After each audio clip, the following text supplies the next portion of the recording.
power of your voice and the impact you can have on the world when you speak up for what you believe in. The teacher said his classroom is full of inspirational posters. I decided to put that up in my classroom. I have a lot of inspirational posters in there, and my students know me for my inspirational posters. They're always commenting on them. I have like Rosa Parks and Ronald Reagan, Martin Luther King Jr. It sounds like a wonderful classroom. But the Orange County School District explained the decision in a statement saying this, quote, "The district asked that the poster be removed to maintain classroom neutrality, consistent with our policy prohibiting political or partisan displays." John Yoo, if you were the judge on this, oh man, how would you rule?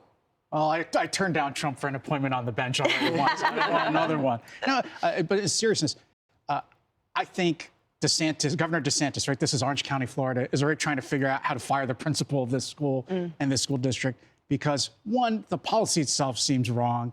Of course, teachers can't just post whatever they want to on the walls, but this kind of statement is not partisan or political. I mean, if you're going to take this down, you got to take down Abraham Lincoln, Martin Luther King, George Washington, Thomas Jefferson. They're all controversial political figures, too. It looks to me what's going on here is that this is a school district which has a facially neutral policy, but it's enforcing it to punish one side and favor another side, and that's unconstitutional, and it's illegal. And I think this teacher, he could sue the school district, he could sue the state. Florida should act quickly and get rid of this policy and get rid of these school board members if they can. That's exactly right. It was interpreted and applied so poorly, especially in light of the apparently other presidents. The whole thing is just really a shame.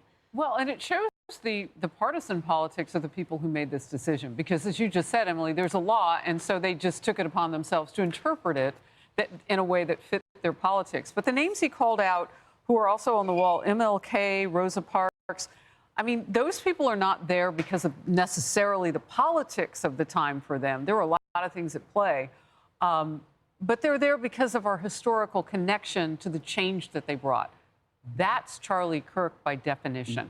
No one has ever talked in this country about faith among young people the way that they are in this moment in history after the death and assassination, I should say, of that young man. He's changing what we're doing ahead. And MLK and Rosa Parks had their roles and their power moments in history, too. I think it's appropriate. They're all different. They're all in different lanes. The school did what it wants because they think it fits their politics. My question is, why do we need to know the school's politics? Right. Harris wins as the judge. Yeah, nice. Case closed.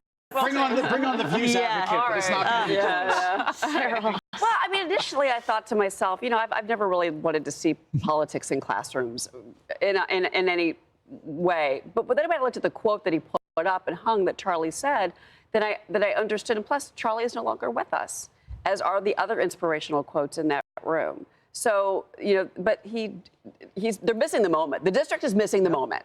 Look at all of these new turning point chapters and look at what is happening across high school and college campuses across the country. He motivated, he inspired, and I would not have a problem with that. But I agree with you. I think that teacher's being targeted. And also, as you know, I mean, half the people in prison are there because of a nosy neighbor. So how did the district find out about the poster? Who complained? You know, what teacher stopped in and was like, oh, hey, do you want to meet for lunch, and saw that poster and was horrified and then narked on him and made it into the big deal, so the district has to calm down? I mean, that's the kind of environment I feel like that is so toxic. Well, we're just learning about what's going on in the classrooms. The classrooms are not like when we grew up. You know, they were a place for discussion and learning. Now it's kind of one way. These classrooms, they put the L in liberal, you know, and anything else is called out. And I think I mentioned this once before. My son, first day of class, wore a MAGA hat into his university. And the professor said to him, I want you to go outside the door, take the hat off your head, and come back in again. And he did, because it was first day of school. He was humiliated, embarrassed, but that you can get away with that. He did not go and talk to the school because he just felt like You know, that's the way it That is. professor's not not know teaching, that. he's indoctrinating. Wow. He shouldn't be teaching. Well, we're now talking about the indoctrination of all these young people. We see them on the streets, the Nepo babies, right? We see Yeah. what's going on in New York And City. if it happened in that one instance, the reason that I gave it the eye is it probably happened more than once. Right. Yeah, yeah. Hey everyone, I'm Emily Campagna.